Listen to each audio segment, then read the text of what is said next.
going to walk us through goals in the IEP for dyslexia. And I really feel like this is so important, especially for Texas families, but for every family. Once you get an IEP, you need to make sure that that IEP is effective. And the heart and soul of the IEP, to me, is the goals. So writing good goals, how to write them, how to be confident when you go into your IEP meetings and sit down with your school and have a good understanding about the basics of writing goals. I think Kelly's perfect for showing us how to do it, and we're thankful, Kelly, for you to be here. Thank you, Robbie. I'm sorry, I was paying attention to the Facebook Live. It looks like it froze. I can't fix that right now, so hopefully it will unfreeze at some point. All right, thank you very much. Whenever Robbie asks me to do something, I always say yes. So I'm excited about this, and I see that there are people from all over the country. So I will let you know that this is co-hosted by Decoding Dyslexia Texas. So I have put some information in here specifically to Texas, but that is because the way they do it differs from the way the rest of the country does it. So everything in my presentation will be valuable to anybody in the country, and then just a couple caveats just for Texas. Does that make sense? Okay, so in case you don't know who I am, not that I would assume anyone knows who I am Kelly Salmon Hurley. I am the co-founder of the Dyslexia Training Institute, and I am based here in San Diego, and this is not my home, this is my dream home. And we have 2 centers in San Diego where we work with students one-on-one. Right now we're doing it all via Zoom. I think we have a few students who come in and meet with our tutors. And we also train teachers. We used to, before the pandemic, travel all over and train teachers and go to conferences and give presentations. We'll still do that. We'll get back to doing that at some point. And I wrote 2 books, one called Dyslexia Advocate, one called Dyslexia and Spelling. I have one that's going to be published in November called The Adult Side of Dyslexia, which is probably my passion project. I'm really excited about it. I interviewed 50 adults with dyslexia and asked them all the same questions to find out what they really thought about dyslexia and what they really thought about how we work with kids with dyslexia and things that we do in the classroom that aren't helpful and what is helpful, and really the social emotional aspect of being a child with dyslexia who grows up to be an adult with dyslexia. And I think that's it. We also have the Dyslexia 4-day simulation, so you can go through that, and then I'll talk about our conference at the end. But the purpose of this is to go over what a good IEP goal is. So I'm going to show you what I think a good IEP goal looks like. And I'm sorry, as I try to monitor a couple things at the same time, I'm going to have to show my screen this way so that I can see it. All right. Does anybody have any questions before I get started?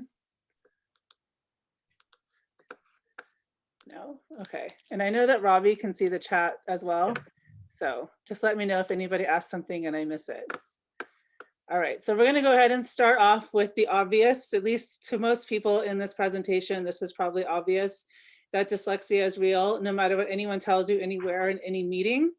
So, it seems silly that I even have to have a slide that says this, but sometimes I'll go to bed thinking that my business partner, Tracy, and I don't really have anything else to do because everyone gets it. There's so much awareness out there. I mean, how can anyone not know what dyslexia is at this point? But then we wake up the next day and we have an email that shows us that we still have a lot of work to do. So just make sure that when you're in a meeting or you're in a conversation or you're in the elevator with someone and someone says it's not real, you can decide whether or not you want to get an argument about it. Lately, it just depends on whether you feel the person's open to it or not. But my response is usually, well, if it's not dyslexia, then what is it? It's not a lack of motivation. It's not a lack of intelligence. It's not a lack of trying, nothing. If it's not none of that, then what is it? Let's just call it what it is, so then we know what to do. So I just want to start off by talking a little bit about the fact that children with dyslexia become adults with dyslexia. I think this is really important because as an advocate myself, when I go into IEP meetings, I feel like sometimes, I'm not going to make broad stroke generalizations, but sometimes in these meetings, I feel like they're really only thinking about the child in the present and they're not really understanding how much damage has been done before that meeting and then after that meeting. Because a child with dyslexia has been dyslexic the whole time. And so if you're in a meeting and you're just kind of thinking about that child in that moment, we're not really taking into account all the things that are actually affecting them. So these are just some of the quotes from some of the adults that I interviewed. The first one says, I was in the 3rd grade and I would get a stomach ache when we would have English class. My mom took me to the doctor and said I was just trying to be a perfectionist. So some things that happened, this is something that happened to her, was her memory as a child, that she was really struggling. She was physically getting ill. So it's one of the things that comes out in my book, is that dyslexia, it has physical symptoms because people physically make themselves ill to get out of things.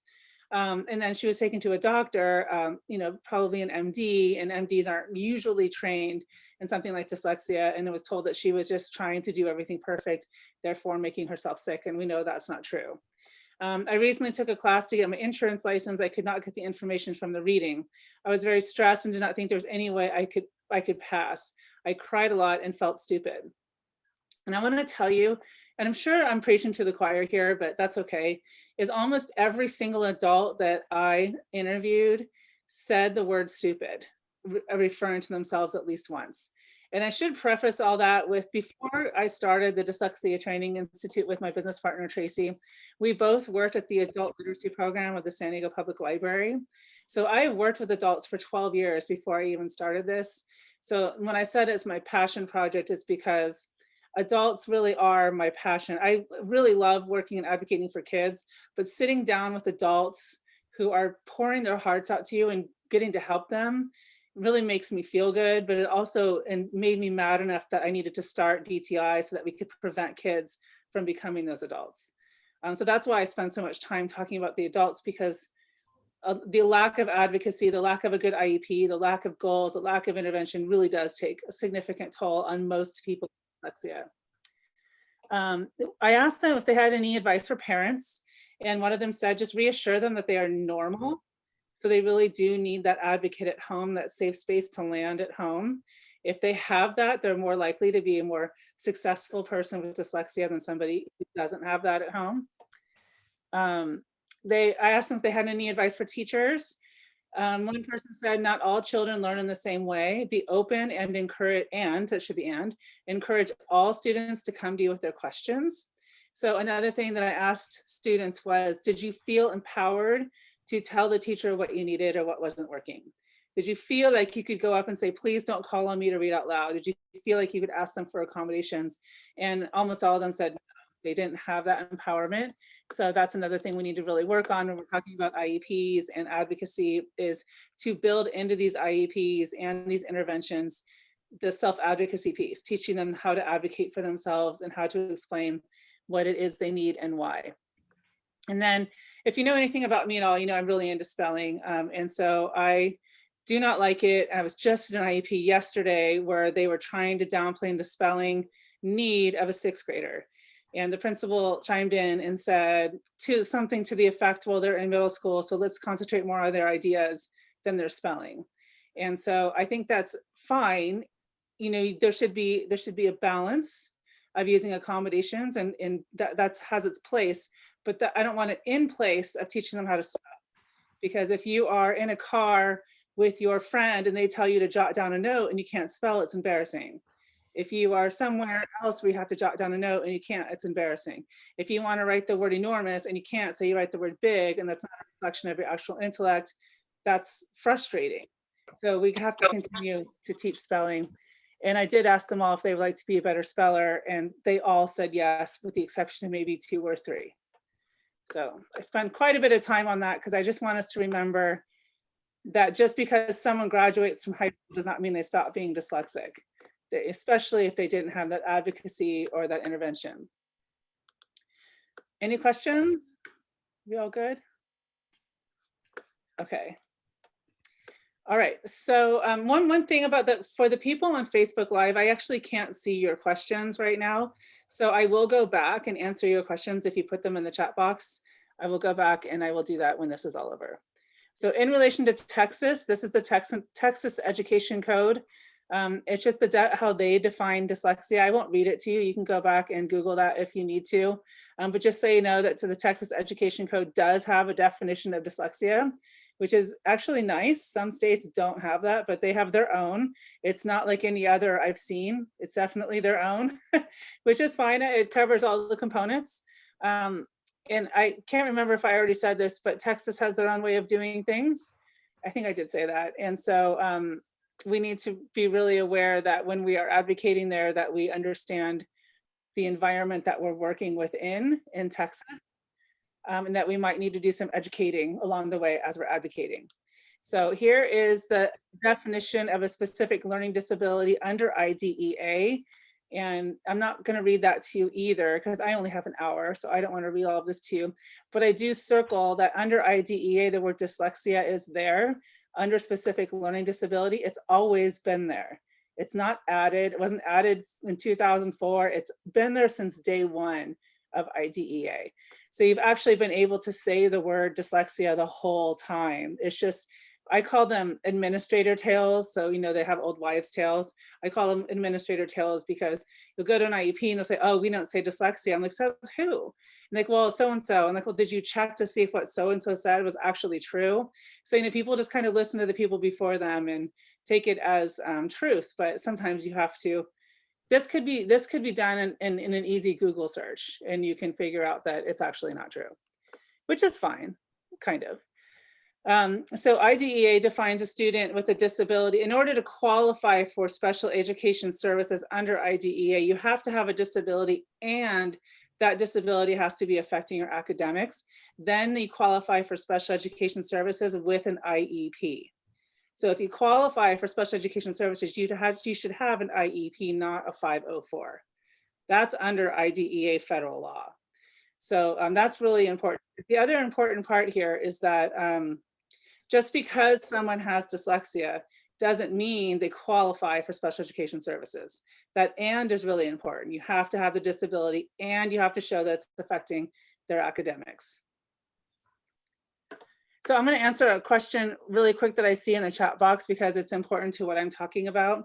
What if your state doesn't have a specific criteria for dyslexia? They just generalize under learning disability. That's fine. So most schools, Texas is unusual in that they do talk about dyslexia quite openly, but in most parts of the country, they don't have that criteria, and schools do not diagnose anything. They only determine eligibility for services. And so they don't have to say dyslexia. They only have to say so-and-so qualifies for services under specific learning disability. They can, and I'm going to show you something else in a second that will help to answer this question as well. They can say they have red flags for dyslexia. They have symptoms of dyslexia. But once the student has the agreement of the entire team that it's most likely dyslexia, you can start saying it's dyslexia. You could always say dyslexia, but you can be definitive about it when the team agrees. You can also be definitive about it when there's outside testing that confirms there's dyslexia. But the school only determines eligibility. They don't diagnose anything. They don't diagnose ADHD, autism, nothing. They like to use those words a little bit more comfortably than they use the word dyslexia, but that doesn't mean they can use that word any more than they can use the word dyslexia. Hopefully that makes sense.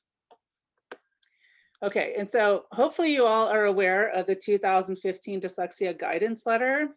And if you're not, definitely go Google it, download it, have it in your binder or your whatever you carry with you to meetings or to your Zoom meetings these days. What this is a letter from OSEP, which didn't give permission to use the word dyslexia. It actually reminded school districts that you've always been able to use the word dyslexia, which is something I find really interesting. So it's a nice thing to have. If anybody kind of pushes back on you and saying that we know we don't use that word, we don't talk about it, you can just politely share this letter with them and remind them that, well, yes, you can, and the whole team agrees, and here's some evidence for you that supports my decision. So you can say dyslexia. I say it constantly. I always say, is that appropriate for dyslexia? Well, she has dyslexia. Is that an appropriate accommodation for dyslexia? No one's going to stop me from saying the word dyslexia. And so if you just constantly say it, you're going to make your point that the student has something that requires a specific intervention. The other thing this letter reminds us is that you don't have to have a severe discrepancy to determine eligibility for services. So that it cannot be the sole determination for services. It can be part of the determination, but it cannot be the sole determination. And this letter also clarifies that as well. So I want to talk a little bit about the difference between an IEP and a 504. So IEPs, if you have a student with dyslexia who is receiving services for their dyslexia, you have to have an IEP, because an IEP has built-in accountability. It includes parent involvement. The parent has to approve the IEP. They have to be involved in the IEP. They have to have a say in the IEP. They have to sign the IEP. There are a few states where the parent doesn't have to sign the IEP and the state can just move forward, but that's very rare. The IEPs also have progress built in, so progress monitoring built in, parents' rights, procedural safeguards, and timelines. So the 504 doesn't have any of those protections. So 504s generally don't have timelines involved. You don't generally have to have the parent, you don't generally get procedural safeguards, and you definitely don't have goals. So it's preferable to have an IEP if you're receiving services. Now, if you have someone with dyslexia who's just getting accommodations, a 504 is fine. Not everybody needs an IEP. If all they need is a 504, that's fine. But if there are services involved, they need an IEP.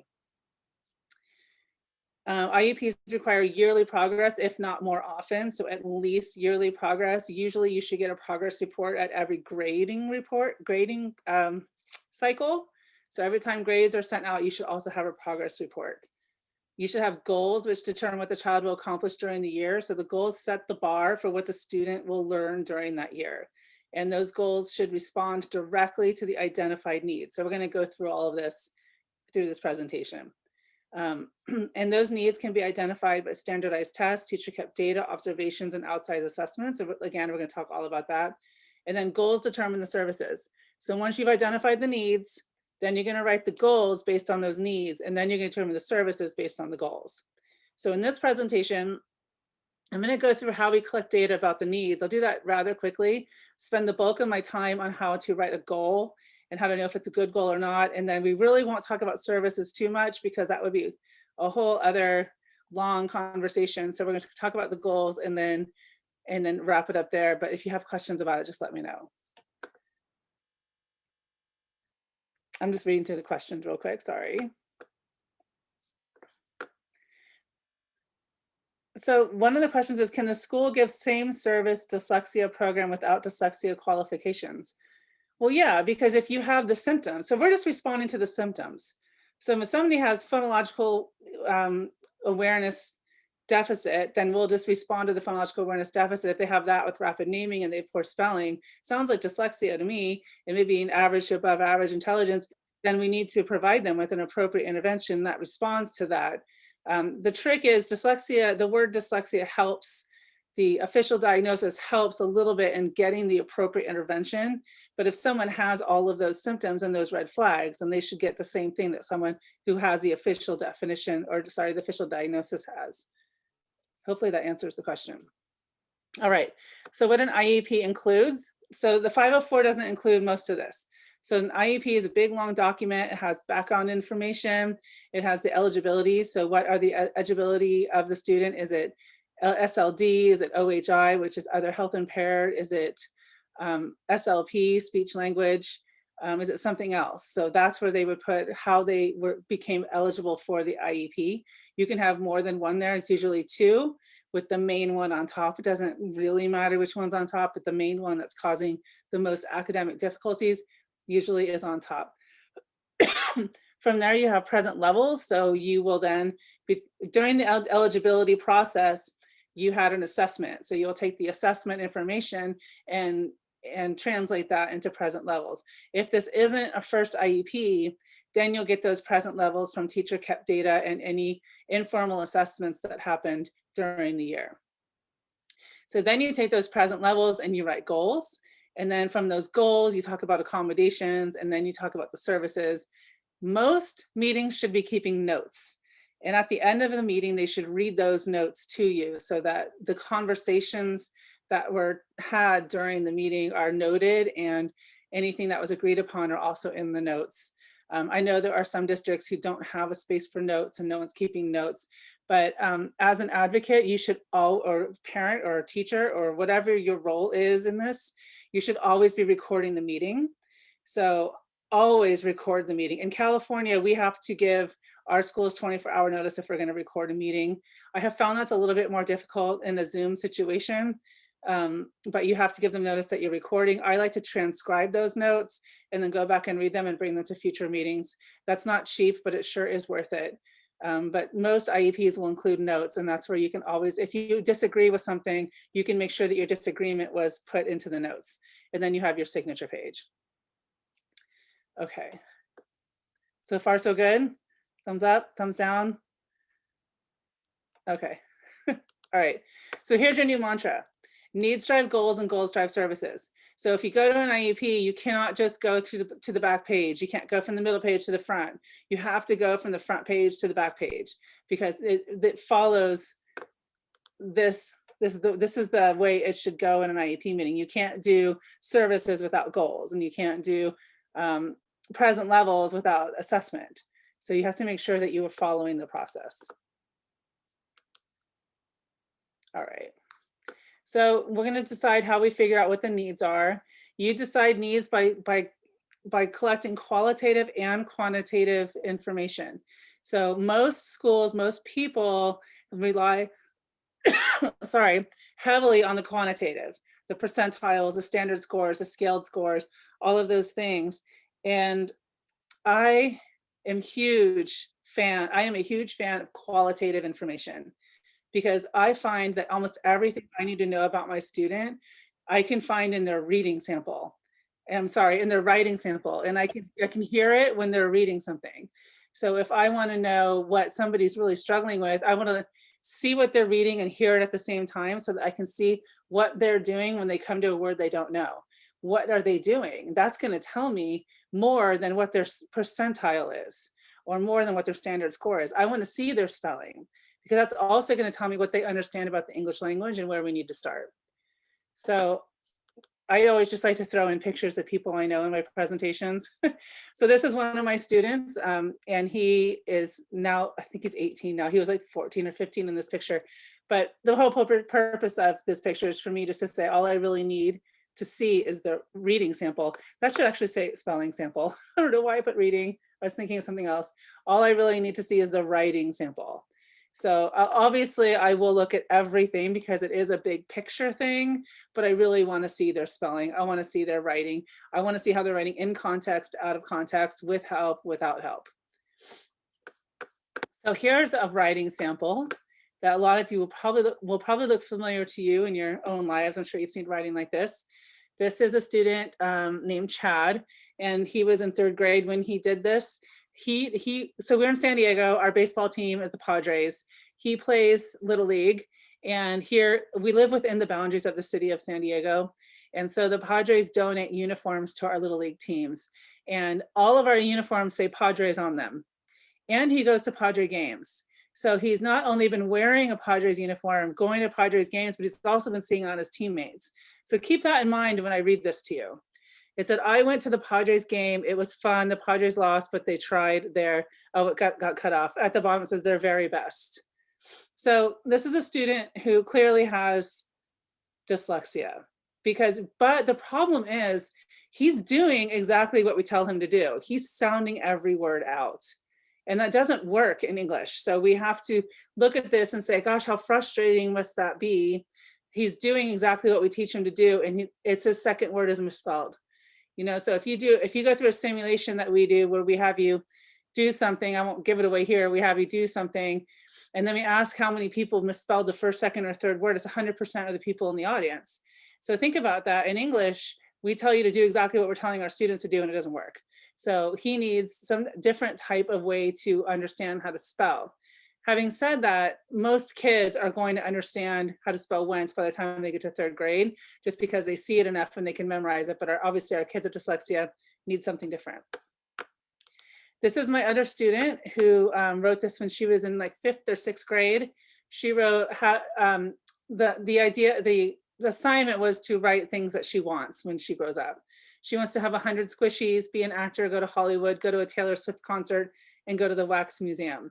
I love the last one, go to the Wax Museum. I think I love the way she spelled that because it's correct. She's got all the right parts there. We just have to talk about homophones here and talk about how English differentiates based on spelling. So the meaning and the spelling of the word. And then this is the student you saw in this picture. And he wrote 10 sentences when he went to Mexico to go surfing. So he said, today we went over to Fred's, then I caught a crab. Today I went skimboarding, caught a fish. I had too many Cokes today. I made a surfboard blanket. There was a big shore break. There was a massive stingray. I surfed a small wave. We ate crab for dinner. I grabbed a stingray. Just by looking at that, do you think he has dyslexia? I mean, you obviously know he's my student, so probably gave it away. But he's also doing exactly what we taught him to do. He's sounding it out. So he needs someone to sit down and show him how it works. And I did, and he gets it. It's just, it's also, one thing I will say is just because you show somebody how the English language works, especially somebody who's on the severe side of dyslexia, I'm not saying that that's going to make them a good speller, but at least they'll have a better understanding of how it works and it's less frustrating. So do you guys all think that there's a need for spelling in this IEP? Do these students all need a spelling goal? Or would you just let the spelling go? You know what answer I want. He needs a spelling goal. They all need spelling goals. Is there a need? Are they showing us a clear need? There's a clear need for spelling. Because if these students were to go and, you know, write something at a friend's house, do you think that would be embarrassing? It'd be embarrassing. If they're going to go and fill out an application and they can't get close enough for the computer to figure it out, are they going to fill out the application? Are they going to get considered for the job? Things like this, we really have to think about how much spelling really does affect us. So there is a goal. If there's, and if there's a goal, then there's a service. So now we're going to take these needs and we're going to translate them into present levels. Every IEP has to have a present level and next to the goal. So you can't have a goal without knowing where they are presently. So present levels, they have to be objective, data-driven description about the student's current academic functioning. There's no subjective statements. I'm going to give you an example in a second. And present levels should include data from all available sources like standardized testing, independent educational evaluations, classroom grades, parent observation, and teacher observations.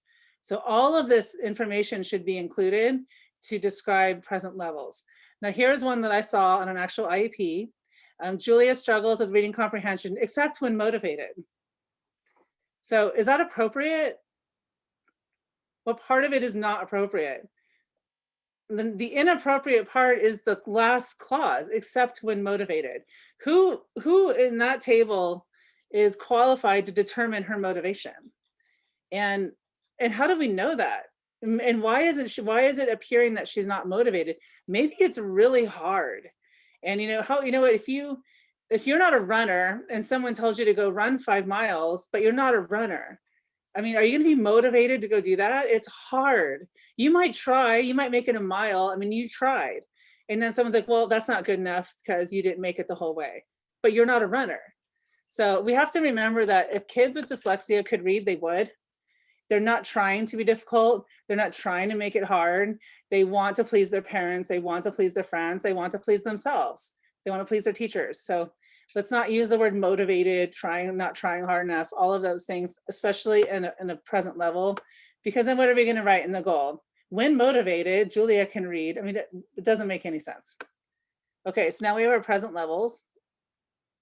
And then so we use the present levels to write goals. So I'm going to go over a few common questions about goals. Is there a limit to the number of goals that can be in IEP? No. There's no limit. Even if the IEP document itself only has 4 empty spaces for 4 goals, then you're going to have to make more copies if there are more goals, because you can't just limit the number of goals because the paper only has 4 sections.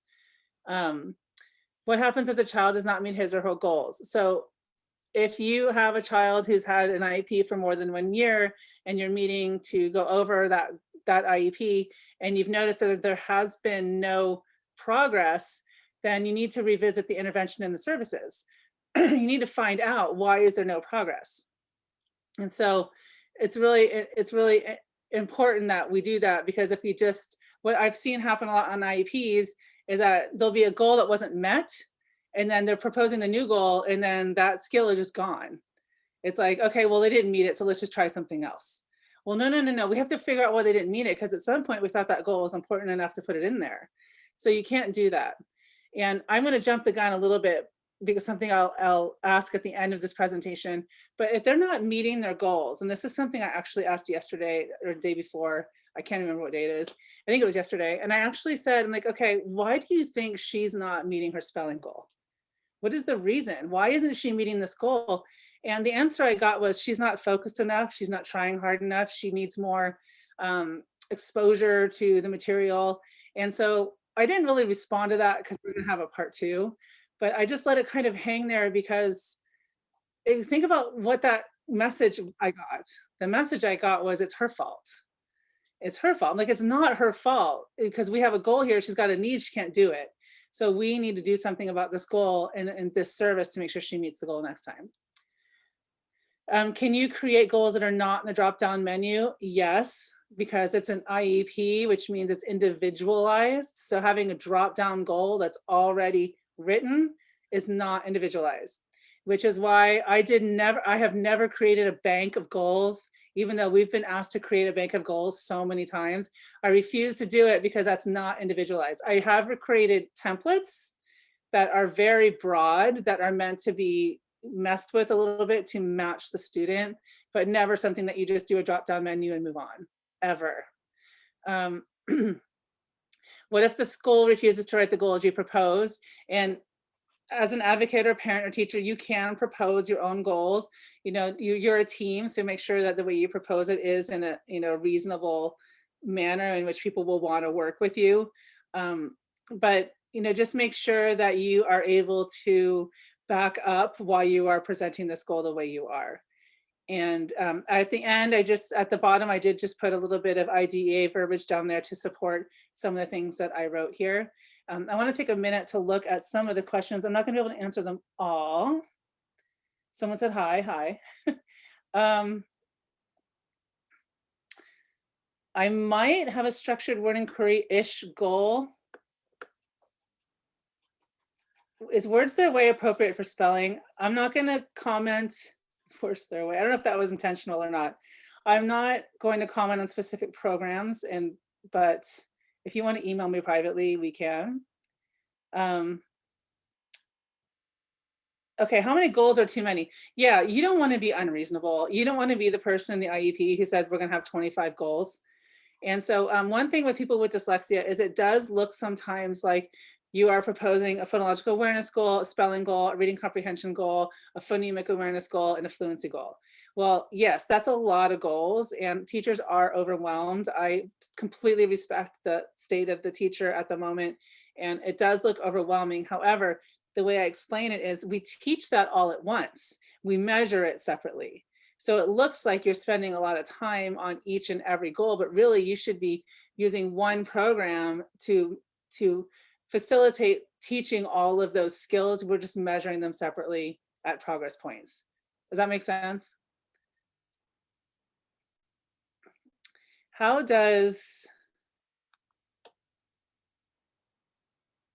often should goals be updated? They should be updated at least once a year, but if they meet the goal before that, then they should be updated before that. You can call a meeting before the year is out. You can call a meeting anytime you want. But if a goal is being met, you should definitely be meeting again. How does Texas differentiate between developmental auditory imperception and dyslexia? I don't know. I'm going to hold that for the end and give that to Robbie. Maybe she knows.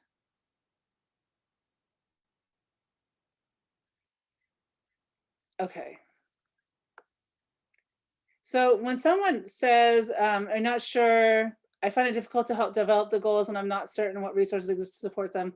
How can I ensure I understand the available resources? So the resources you have to support your goals are the needs assessment. So you go back to the needs. So everything you need to support your goal, you'll find in your needs. So if your student has a need for spelling, like you can just bring all those spelling samples I just showed you, and that's going to help you support your goal. There's not actually like a book that supports goals or anything. It's really just the needs of the student. And one-on-one can be written into an IEP. Sure, I have a few students who have one-on-one. It's not easy to get, but yes, you can have that written in. They won't, yes, you can. It's not easy, but you can. And yes, IEPs should always include benchmarks, definitely. Not always, but most of the time. Almost every IEP I've ever been in has benchmarks in it for sure. So what is a good goal anyway? It responds, I want to wait, first of all, I should say this came from Wright's Law. It responds to identified needs, all needs. They're measurable. They contain grade equivalents. They're reasonable. I added that. They take into account potential and they can be measured objectively.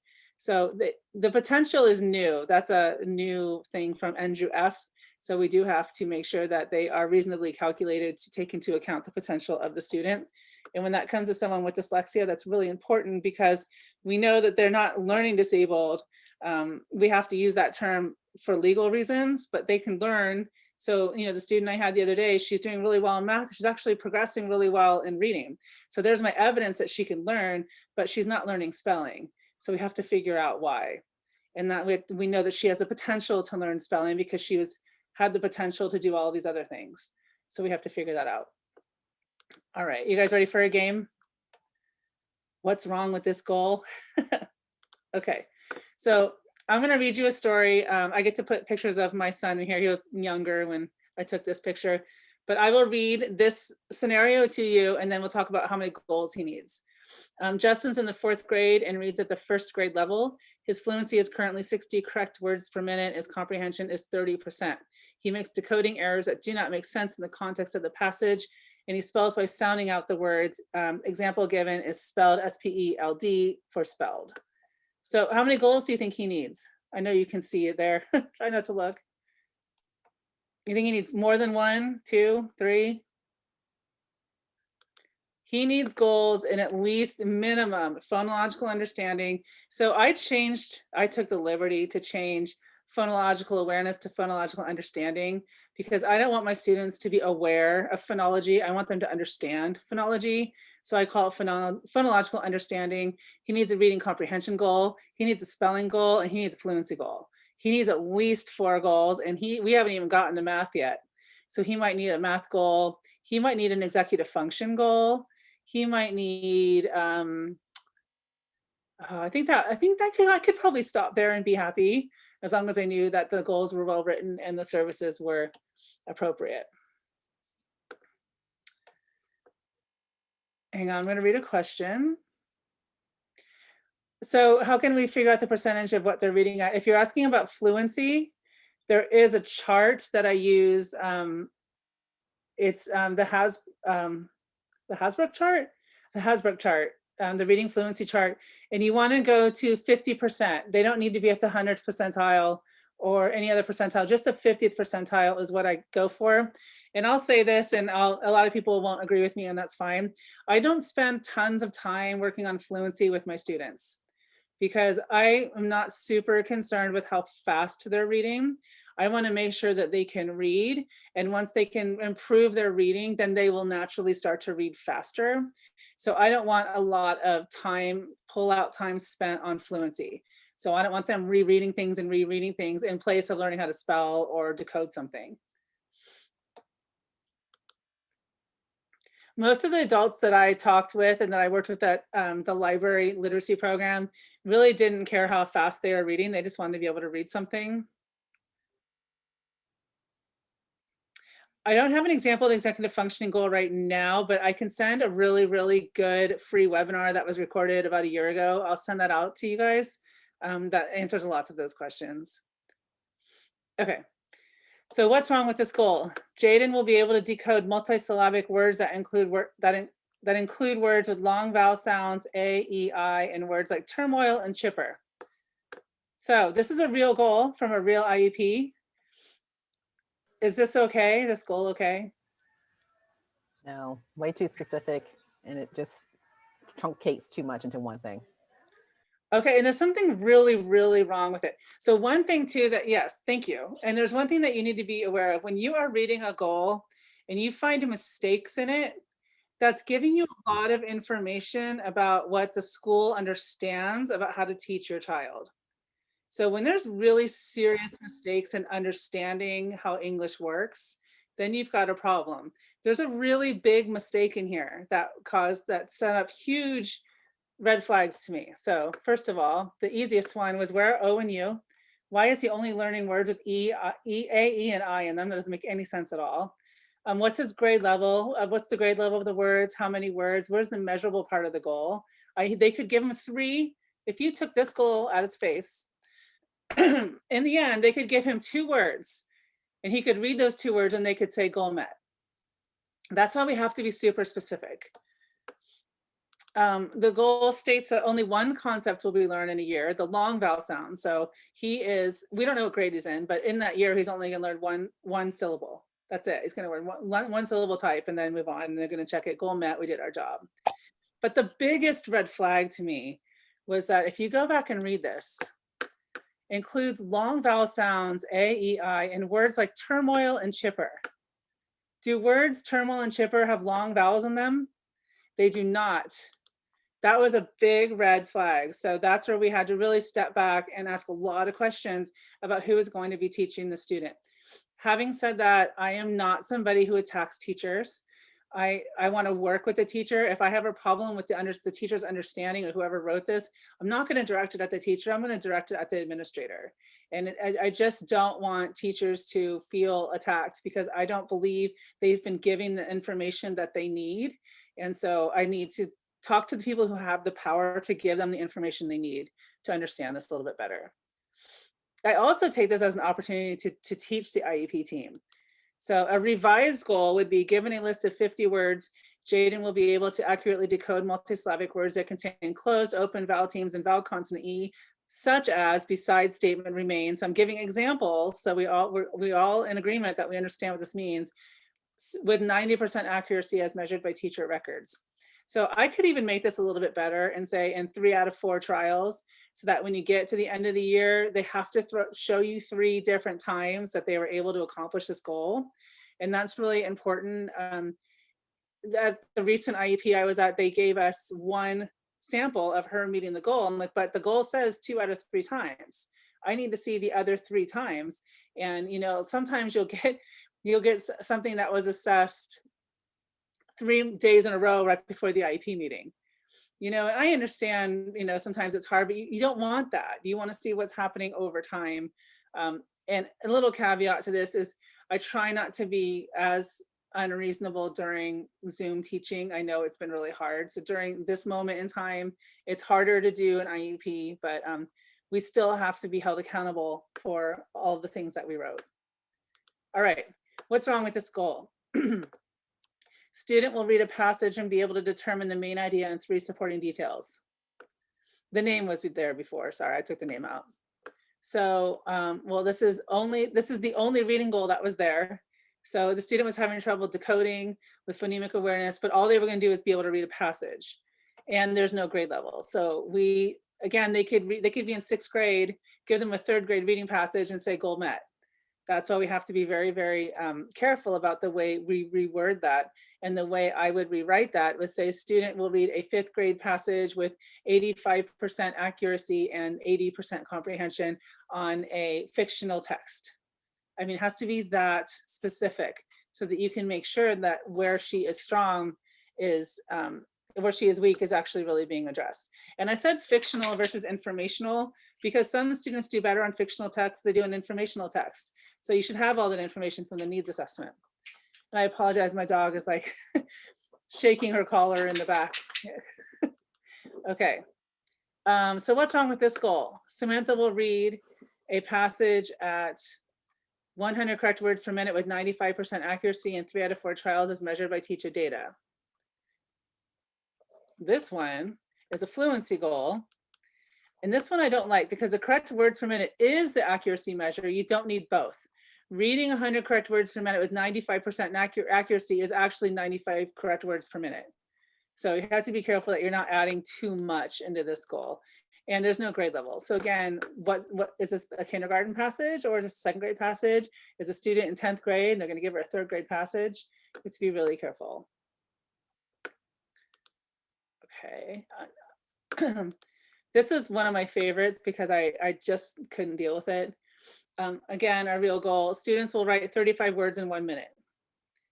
So like, you know, I had no words, like I still have no words for this goal. There's nothing there, it doesn't mean anything. It's not a skill that people, I don't sit down and say, I have to write this email in less than a minute. You know, you don't do that. It's not a writing skill. So one of the things that's wrong with it, it's what is it measuring? There's no spelling, there's no grammar, there's no organization. So once they write it, then what are we looking at? Are we looking at their spelling? Are we looking at their grammar? Are we looking at what types of words they wrote, or, you know, that kind of stuff. So just be on the lookout for, this was really, in my opinion, a very lazy IEP. That's a very lazy goal. It doesn't mean anything. So there was no rewritten goal there, but I did post something about Andrew F, that you have to determine that the goals must be appropriately ambitious and challenging. So that's the new standard in Andrew F, which is why, you know, if you go to a meeting and the student is in 4th grade and they are reading at a 2nd grade level, but the goal says they'll be reading at the end of 2nd grade by the end of the IEP, then you have to think to yourself, okay, that will be the end of 5th grade, and now they'll only be at the end of 2nd grade, so the gap is widening. So you have to be really careful that when you're writing these goals, if they're in 4th grade, they're reading a 2nd grade level, that the goal should be appropriately challenging and ambitious to start closing that gap. So the goal should be the reading at the end of 3rd grade, because if we're doing it right, that shouldn't be so hard. If we're doing the right, well, it's hard for the student, but it shouldn't be hard for us to figure out how to get them to the end of 3rd grade when they're in the 5th grade, so they're closing the gap instead of widening the gap. And that's it's a hard thing to sell at an IEP meeting, but you really have the law behind you to do that, because like I said, the whole purpose of an IEP is to close the gap. Okay. So what's wrong with this goal? Anybody? What's wrong with this spelling goal? Well, it's not there. There's no goal. And this happens so much. I'll read through it and read through it. I'm like, where's the spelling goal? And it's not there. And I really think it's because, especially as a student gets older, it's just a mystery how to teach them how to spell. And it's hard and it takes a long time. And the students take a long time to show progress in this area. And I think it's easier to avoid it than to try to fix it. You know, I've heard, well, you know, in 7th grade, we don't teach spelling. I'm like, that's right, you don't. You should have taught it in 3rd grade, but you didn't. So now we still have to be teaching it. And that's really the logic behind still having it in spelling in 7th grade. The other thing is, it is listed in all the Common Core standards all the way through high school. Spelling is listed in every single standard. So if you want more information about that, there's actually a free webinar at our website that I just thought about that goes through all the standards and shows you all the standards that you can use to show that spelling actually is taught all the way through high school. I'm going to go and answer the questions right when I'm done. I'm almost done. So what's wrong with this goal? When given visual spelling support, such as phonics cards or a personal spelling dictionary, Violet will spell words containing long vowel patterns and other vowel patterns correctly, or will correct these misspelled words with one teacher reminder with 80% accuracy in 3 or 4 trials as measured by student work samples or teacher records. So when you just look at it and like, okay, this looks complicated and complex, this must be a good goal. But when you really dissect it, there's a lot of things wrong with this. First, the visual spelling supports listed in this goal are actually accommodations. So giving someone a dictionary, giving them something that will help them look up spelling is an accommodation, not an instruction. That doesn't belong in a goal. So accommodations are entirely necessary, but goals are the skills the student is supposed to learn while the student is receiving intervention. That's really important because I have gone to do observations and I've noticed that during the pull-out period, the student is using all their accommodations. The accommodations are for general education, not for special education. So they should be using their accommodations at all times once they're not involved in the actual instruction to help them with what they're struggling with. Second, which long vowel patterns is this goal referring to? There are several, like all the vowel combinations that I listed. And then it goes on to state that other vowel patterns. And that just leaves it up to the universe to decide which of the many vowel patterns, Jack, I changed the name several times, Jack will learn to look at based on the use of supports. So this isn't really spelling going on here, and it's not really, they don't really know what they're doing, because they said or other vowel pattern, which again could leave us open for them to do whatever they want, and there's no really accountability there. If a student misspells a word, they almost always know they've misspelled it. If they could spell it correctly or correct it on their own, they would. So a teacher reminder will not help that is not teaching. So if someone is spelling a word and in your goal, you say, okay, in this goal, the goal is that I'm going to tell him he spelled it wrong and he's going to have to fix it. Like I said, if he could fix it, he would. He wouldn't have spelled it wrong to begin with. So that again is just putting it back on the student. And most adults with dyslexia will tell you that they cannot spot their own spelling mistakes, and looking them up is not a productive activity. So most of the time, some of the times they know they spell it and they don't know how to fix it. Sometimes they don't know they spelled it. One of the things my students always do, which always cracks me up, is they will always put, I'll say, that's not quite right. Let's talk about this word a little bit. And then they'll just put an E on it. So they like to put E's on everything, because we've done them the disservice of telling them there's a magic E when there isn't. So that's kind of just a little aside story. All right, so we're almost to the end. I almost got through in an hour. We have to make sure that we're looking at progress on goals. This has to be at least yearly, like I already said, usually every grading period. 2 out of 3 trials means 3 pieces of evidence. So when you're getting progress, you don't just get someone telling you there's progress, you have to have the evidence that there's progress. They have to show you something that is the evidence of progress. It needs to be more than one piece of evidence, and it needs to be novel material, not something they've seen before. So if they're saying the student is able to write a 3-paragraph essay, and then you find out that they edited that together 6,000 times before they decided to, and then called it progress, that's not what we mean. The goal is that they're able to, maybe with just a little bit of editing, because we all need editing, just a little bit of editing, but not, having it back and forth 10 times and then calling it progress. So you have to really ask a lot of questions. And then I didn't put this on here, but when it comes to the fluency goals, you have to ask if it's a hot or a cold read. So if it's a hot read, that means that they have already read it before. If it's a cold read, they haven't seen it before. We want the cold read, because the purpose is that they can go and read something on their own, not something that they've seen 1,000 times before. That's not progress. So it says nitpicky little questions that can make advocates really annoying in IEP meetings, but that's our job. And I don't apologize for it.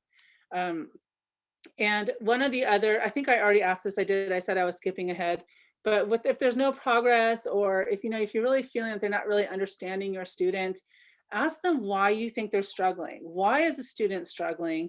Can you explain what your opinion is about why the student isn't struggling? I don't want the percentages and the scores. I want to know what you think. I want to uncover any bias here. Is there a bias here that maybe you think they've already learned as much as they can? Is there something holding you back? Maybe you don't feel like you are able to help them, and that's all okay. We just need to figure out what's going on before we let this child keep going, because another thing the adults told me is that as early as kindergarten, they know when they're struggling. And every single time they get an intervention that doesn't work, they internalize that as their own failure. And so when we keep throwing things at them that don't work because we just want to try it, we're hurting them. Every single time we do that, we hurt them. They internalize it. They get more and more, feel more and more stupid. They feel more and more like it's their fault. And so if we start asking the teachers and the people who are going to be working with the kid what they understand about why they're struggling, it's going to help us prevent that from happening anymore. Okay, and this is just a reminder to keep your eye on the ball. Once you do an IEP, once you've signed it and everything's moved on, keep your eye on it. You got to make sure you're getting those progress reports. You got to make sure they're actually being pulled out when they're supposed to be pulled out. You have to make sure that if they're meeting their goal, that we're getting a new goal. If they're not meeting their goal, we're talking about the services. If they change services, they have to tell you. If they change the goal, they have to tell you. They have to involve you.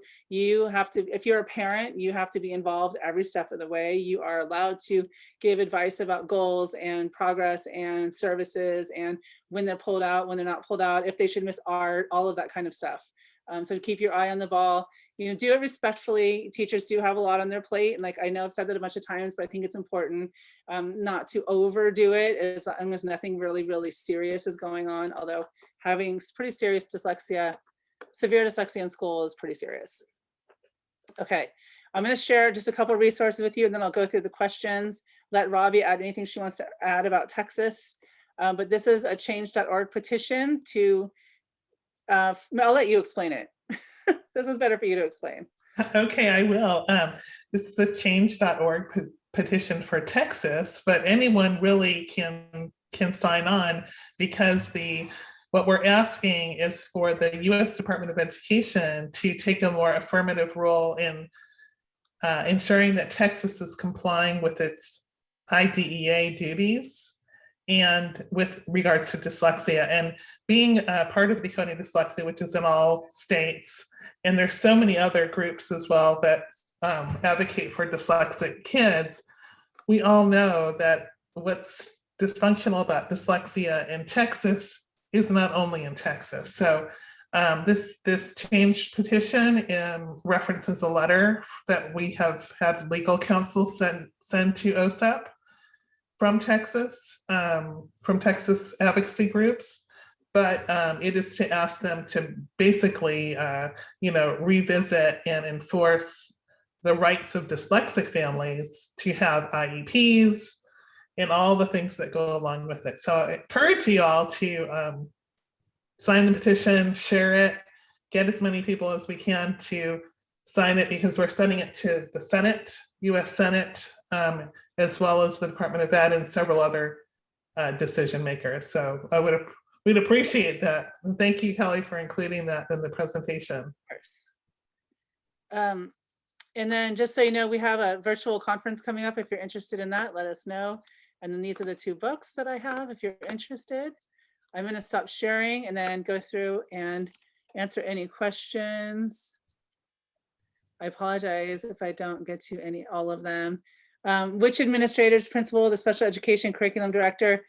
So when I go to IEPs, when an advocate in where I live goes to an IEP, generally the special education director will be there because an advocate is going to be there.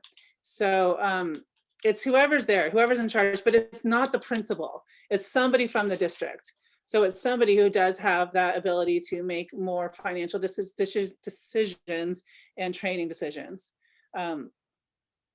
How do you determine grade level on a goal? It's a student in the 6th grade, but reading on a 3rd grade level. Which grade level do you put on the goal? Well, I can't answer that without a lot more information about that student, but I want them to start closing the gap. So if we're getting an appropriate intervention, they're in 6th grade. By the end of the IP, they'll be in 7th grade. So we want it to be at least mid 4th grade, or else we're going to be, way back in 3rd grade. We don't want to do that. We have to really consider, are they going to be in 12th grade and we're still working on a 6th grade goal? Because it's going to get bigger and bigger and bigger. I will say my students in middle school have a really hard time on their IEPs. I have a really hard time getting the middle schoolers to use their accommodations and speak up. And it's just a little struggle that I have. I'm not sure. I think it's pretty normal. What percentage success is appropriate? 70 to 80. I think it's 85 to 90. Definitely. I don't like the 70% goals. I think that's kind of a cop out. It depends on what the goal is. If it's spelling, I might let it be a little bit lower because people with dyslexia really do struggle with spelling so much. But reading should be at least 80 to 85%. Spelling is on identifiable area. Oh, but it is. It is, and let me, Karen, I know that I think you're in my email. So send me an email and I'll help you with that. And then maybe the other thing you can do is go to the webinar that we have for free on our website that also answers that question.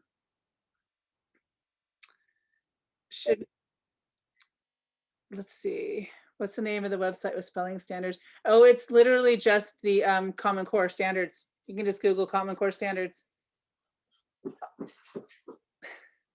Also, should measurement include the words with moderate assistance? It can, yes. But I would want to clarify what that means. Is it graphic organizers? Is it minor teacher editing? Is it looking for spelling errors? What is that assistance? If a child only has a reading fluency goal, read 90 minutes per minute is not sufficient. I can't answer that question without knowing more about the child, but you should never just have a fluency goal. If you just have a fluency goal, then I'm assuming there's a lot missing from that. So he's, I'm not sure what that question is, I'm sorry. Okay, I think that was it. And I'm glad that Elijah brought up bias. I think a lot of the adults that I have met really felt like teachers gave up on them for several reasons and they knew it. So I think it's important. Oh, dysgraphia. Dysgraphia is really interesting. So dysgraphia is usually something that is diagnosed by an occupational therapist, or it can be diagnosed by a psychologist, but it's also part of IDEA. It's listed there as well. So you just have to get that figured out, and then you can definitely say it. For dysgraphia though, it's more of an accommodation than an actual skill. I know a lot of people with dysgraphia have tried everything under the sun, and spelling is still kind of messy. I do not care how messy people's spelling is. I highly encourage keyboarding from kindergarten on, but you definitely get an OT to determine what's really going on there. My son has told me that he doesn't think his teachers expect much from him and he's playing into that. Yeah. And you know what? That's why waiting until third grade, you know, that's a lot of people say you have to wait to third grade, is one of the worst things we can do. Because now we're talking about 4 years that student has not performed at the place where he or she knows she could perform and knows they are just as smart as their friends, and they're not yet. They fail and fail and fail. And all of a sudden we say, oh, they're, you know, oh, I love that they're a reluctant reader. I love that one. And then, or, you know, they're just got to mature, or we have to wait, or they'll grow into it. All these things that just puts the blame back on the student. So, you know, just Kelly, just because you're here means he has support at home. And that's really what's super important, is the home support. A lot of the adults I talked to did not have that home support, and they did not fare as well as the students who did have that home support. How can parents advocate for their children who struggle with dyscalculia? I am not, excuse me, I am not an expert in dyscalculia. There is a lady actually in Texas whose name I can't remember off the top of my head, but she's who I would send you to. I can't remember. I'll figure it out. Do I know her? I don't know. I don't know. Tracy went to go to a presentation once. I'll send you the information. You can forward it to everyone here. Yeah. 7 to 9 trials, too many. Yeah, that's a lot. Because they know they're being tested. So again, you don't want to test kids to death either. So I wouldn't do 7 to 9 trials. Okay, I think I answered all the questions. Was that useful, helpful? Are you glad you spent your time here? Thanks for Kelly. listening. If you have any questions, you can send us an email. Actually, maybe I'll put my email address in here.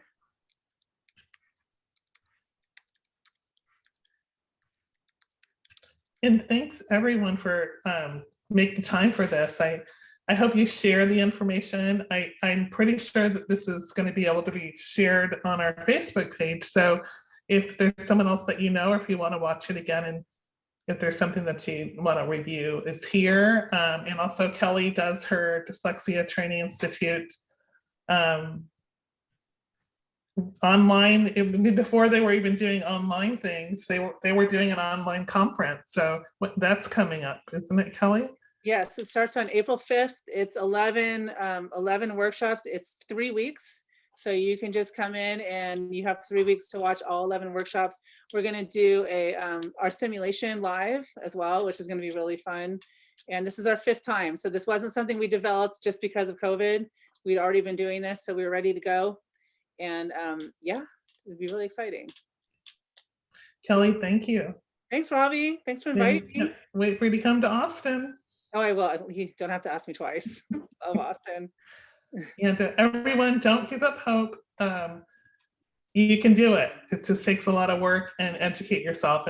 And you know, because you're here, clearly you're involved. And so good luck. We're all in the same boat. It's not easy. And Kelly, we really appreciate your support. Thank you. Thank you.